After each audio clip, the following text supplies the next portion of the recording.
Hi hello నమస్తే. తమిళనాడులో జరుగుతున్నటువంటి ఒక సెన్సేషనల్ జడ్జిమెంట్ అదే గొడవ ఏందంటే కౌ స్లాటర్ బీఫ్ అమ్మకం మీద బ్యాన్ విధించాడు. అక్కడ స్వామినాథన్ గారు నేను ఒక వీడియో కూడా పెట్టా దాని మీద. ఏమని ఎవరో కోర్టుకెళ్ళారు. సార్ మేము ఎక్కడంటే అక్కడ కౌ స్లాటర్ చేస్తున్నారు. కౌ స్లాటర్ చేయొద్దని కదా మేము ఆర్డర్ ఇవ్వండి. ఓన్లీ రిజిస్టర్డ్ కౌ స్లాటర్స్లోనే మీరు వాటిని కోసే విధంగా మీరు చట్టం ఒకటి ఉందన్నమాట. తమిళనాడులో ఒక చట్టం ఉందన్నమాట. ఏంటి తమిళనాడు చట్టం? 10 సంవత్సరాల కంటే వయసు ఎక్కువ ఉన్న వయసువి ప్లస్ ఇంకా డాక్టర్ సర్టిఫికేట్ ఇవ్వాలి. ఈ ఆవు ఇక పిల్లల్ని కనదు, ఆ పాలు ఇవ్వదని సర్టిఫికేట్ ఇస్తే మీరు కోసుకోవచ్చు అని చట్టం ఉందన్నమాట. హాఫ్ బ్యాన్ ఉందన్నమాట అక్కడ. ఆఫ్ బ్యాన్ ఉన్నప్పుడు ఈ ఆఫ్ బ్యాన్ ప్రకారం వీళ్ళు కోయకుండా ఎక్కడంటే అక్కడ బీఫ్ కోస్తున్నారని చెప్పేసి ఒక అతను కోర్టుకి వెళ్తే డైరెక్ట్గా స్వామినాథన్ గారు అసలు కోయటం నిషేధం కదా, ఇది హిందువులకి పవిత్రమైంది కదా, నేను బ్యాన్ చేసేస్తున్నాను, రాష్ట్ర వ్యాప్తంగా కౌ స్లాటర్ లేదని చెప్పి బ్యాన్ చేశాడు అతను. స్వామి చట్టాలు చేయాల్సింది అసెంబ్లీ కదా, అసెంబ్లీలో ఉన్న చట్టాల ప్రకారం ఇది కరెక్టే లేదని జడ్జిమెంట్ ఇవ్వాల్సింది, చట్టం వేసే అధికారం నీకెవరు వచ్చారు స్వామి జడ్జి గారని సుప్రీంకోర్టులో వేసాడు. విజయ్ తీసుకెళ్దాన్ని. ఇప్పుడు సుప్రీంకోర్టులో స్టే ఇచ్చింది విజయ్కి ఫేవరబుల్గా. సో అది ఈరోజు వచ్చిన జడ్జిమెంట్, దాని గురించి చూద్దాం. ఓకే, సుప్రీంకోర్టు మద్రాస్ హైకోర్టు ఇచ్చిన ఆర్డర్ని ఏమని, తమిళనాడు మొత్తం కూడా కౌ స్లాటర్ని మొత్తం బ్లాంకెట్ బ్యాన్ చేస్తున్నామని ఆర్డర్ ఇచ్చిందని స్టే విధించింది సుప్రీంకోర్టు. ఇప్పుడు మద్రాస్ హైకోర్టుకి వ్యతిరేకంగా, అంటే స్వామినాథన్ గారికి వ్యతిరేకంగా ఇచ్చిందని అర్థం. వాళ్ళకి 1958 యాక్ట్ ఒకటి ఉంది, తమిళనాడు యానిమల్ ప్రిజర్వేషన్ యాక్ట్ 1958 ఒక యాక్ట్ ఉంది. ఈ యాక్ట్ ప్రకారం స్లాటర్ అనేది not free slaughter, there is no freedom for slaughter, regulated slaughter అంటారు. Slaughter of the cattle is regulated, అంటే ఒక రూల్స్ అండ్ రెగ్యులేషన్ మీద మీరు స్లాటర్ చేసుకోవచ్చు అనేటువంటిది. ఫిట్ ఫర్ స్లాటర్ సర్టిఫికేట్ తీసుకోవాలి, ఆ సర్టిఫికేట్ ఉంటేనే కోయాలి దాన్ని అనేది ఒక చట్టం ఉందన్నమాట తమిళనాడులో. ఇప్పుడు పబ్లిక్ ఇంట్రెస్ట్కి లిటిగేషన్ వేసాడు ఒక అతను తీసుకెళ్ళి, ఇల్లీగల్గా కౌ స్లాటర్ చేస్తున్నారు, క్యాటిల్ని ట్రాన్స్పోర్టేషన్ చేస్తున్నారు, ఎందుకు తీసుకెళ్తున్నారో తెలీదు, పాలు వినటానికి తీసుకెళ్తున్నారా లేదా కోయటానికి తీసుకెళ్తున్నారో తెలియట్లేదు, ఎక్కడంటే అక్కడ వెహికల్స్ పోతున్నాయి, క్యాటిల్ తీసుకెళ్తున్నారు. మరి ఇది 1958 లా ప్రకారం వీక్ చేస్తున్నారు వీళ్ళు.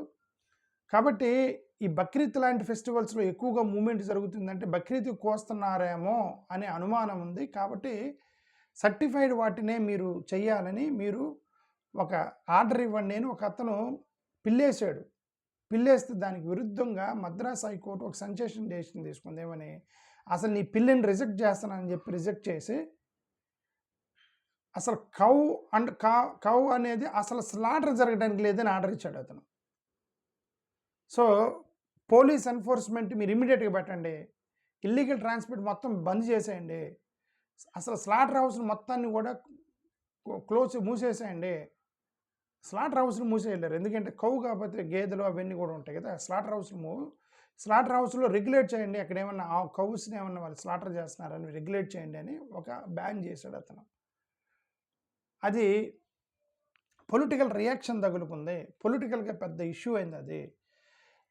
అక్కడ డిఎంకే గవర్నమెంట్ వాళ్ళు ఆల్రెడీ ఈ జడ్జిమెంట్ ఎవరైతే జడ్జి ఇచ్చారో అతని మీద ఇంపీచ్మెంట్ మోషన్ కూడా పెట్టారు, మీకు తెలుసు. ఓకే, దీపం రోజు జడ్జిమెంట్ ఇచ్చారు అతనే కాబట్టి అది పెద్ద కాంట్రవర్షియల్ అయిపోయింది అక్కడ. అది కాంట్రవర్షియల్ అవడంతో కొన్ని పొలిటికల్ పార్టీలు ఒకరినొకరిని దూషించుకోవడం మొదలెట్టారు. విజయ్ మీద దాడి చేసిన డిఎంకే వాళ్ళు, మీ చేతకానితనం వల్ల ఇలాంటి జరుగుతున్నాయి, మేముంటే ఇలాంటి జరగనిచ్చాం కాదు, మేము ఏమంటారు కోర్టులతో మేము పోరాడేవాళ్ళమి, గవర్నమెంట్ నువ్వేం చేస్తున్నావు, పేదల భోజనం ఎలా చేయాలి, మటన్ తినడానికి పేదల దగ్గర డబ్బులు ఉండదు, ఇవన్నీ ఉంటాయి కదా, నువ్వు ఎందుకు బీఫ్ తింటున్నావా అంటే ఎన్ని ఆర్గ్యుమెంట్లు వస్తాయి కదా. మటన్ 1000 రూపాయలు, ఇదైతే 150 రూపాయలకు వచ్చింది పేదోడికి డబ్బులు ఇవ్వాలి కదా, 1000 రూపాయలు పెట్టి ఈ పేదలు రోజు మటన్ తింటారా? సో కాబట్టి ఇవన్నీ ఆర్గ్యుమెంట్స్ వస్తాయి. ఇది ఆర్గ్యుమెంట్స్ మొత్తం మొదలైనవి అక్కడ తమిళనాడులో. ఆర్గ్యుమెంట్స్ మొత్తం మొదలయ్యి క్రిటిసైజ్ చేసేవాళ్ళు, ఆర్గ్యూ చేసేవాళ్ళు 2 గ్రూపులు తయారయ్యారు. క్రిటిసైజ్ చేసేవాళ్ళు స్టేట్ వైడ్ ప్రొహిబిషన్ చేసే హక్కు హైకోర్టుకి ఎక్కడుంది, విజయ్ నువ్వేం చేస్తున్నావు, హైకోర్టుని ప్రశ్నించే దమ్ము లేదు నీకు అని చెప్పి విజయం తగులుకున్నారు. 1958 లా ఉన్నప్పుడు కొత్త లా వేసే అధికారం కోర్టుకి ఎక్కడ ఉంది, నువ్వేం గవర్నమెంట్ నీదని విజయం తగిలారు. ఫుడ్ హ్యాబిట్స్, లైవ్లీహుడ్ అనే దాన్ని ఇప్పుడు ఎఫెక్ట్ అయినప్పుడు దానికి నీ ఆల్టర్నేటివ్ సొల్యూషన్ ఏంది విజయ్ అని విజయ్ అంటబడ్డారు. లెదర్ వర్కర్స్ సఫర్ అవుతారు, ట్రేడర్స్ వీళ్ళందరూ సఫర్ అవుతారని. బట్ దీన్ని సపోర్ట్ చేసే ఒక బ్యాచ్ ఎలా ఉంటారు, హిందుత్వవాదులు కౌస్ లాటర్ని బ్యాన్ చేసిన సపోర్ట్ చేసే వాళ్ళే ఉంటారంటే కౌస్ని ప్రొటెక్ట్ చేయాలి, ఇది మనం పాలిచ్చేది అవే, మోరోవర్ అది సెంటిమెంట్, అది గోమాతకి పూజిస్తారు కాబట్టి వాటిని మీరు చేయడానికి లేదని సపోర్ట్ చేసే వాళ్ళు ఉంటారు, ఆ బ్యాచ్ ఆ వాళ్ళు ఉన్నారు.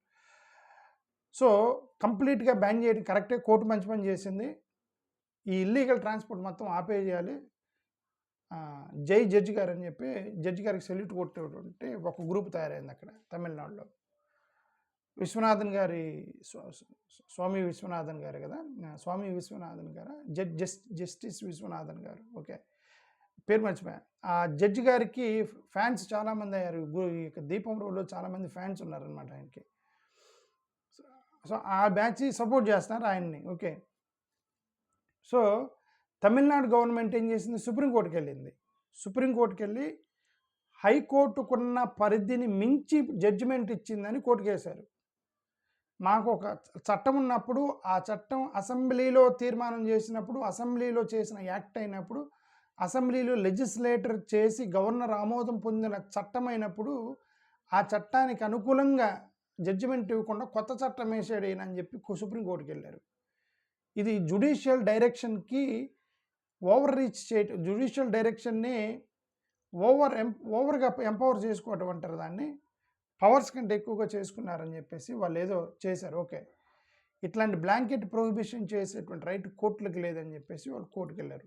సుప్రీంకోర్టు ఈరోజు ఒక పెద్ద జడ్జిమెంట్ ఇచ్చింది, అది మద్రాస్ హైకోర్టు యొక్క ఆర్డర్ని స్టే చేసింది. అంటే అర్థం ఇక బ్లాంకెట్ బ్యాన్ అనేది ఎత్తేసింది అనమాట. ఆపరేషన్స్ మొత్తాన్ని సస్పెండ్ చేశారు.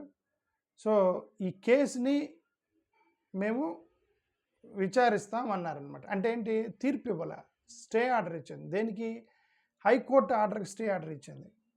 కంప్లీట్ బ్యాన్ అనే దాన్ని లేదనమాట, అది సంగతి. సో అది సంగతి. ఇప్పుడు మన టైం లైన్ చూస్తే 1958లో ఉన్న ఒక యాక్ట్ 2026లో పిటిషన్ ఫైల్ అయిన ఒకటి, 2026 అదే మళ్ళీ జూన్లోనే మళ్ళీ ఇది మద్రాస్ హైకోర్టు ఇవ్వటం, మళ్ళీ 2026 జూన్ సమ్మేర్ 15-16 తారీఖున మళ్ళీ వీళ్ళు సుప్రీంకోర్టుకి వెళ్ళటం, ఈరోజు జూలై 13వ తారీఖున జడ్జిమెంట్ వచ్చింది. సో ఇది మనకి విజయ్కి ఒక విజయంగానే భావించాలి, విజయంగానే భావించాలి. ఎందుకంటే డిఎంకే వాళ్ళు రెడీగా ఉన్నారు అతని మీద అటాక్ చేయడానికి, అది విషయం. థ్యాంక్ యూ, నమస్కారం.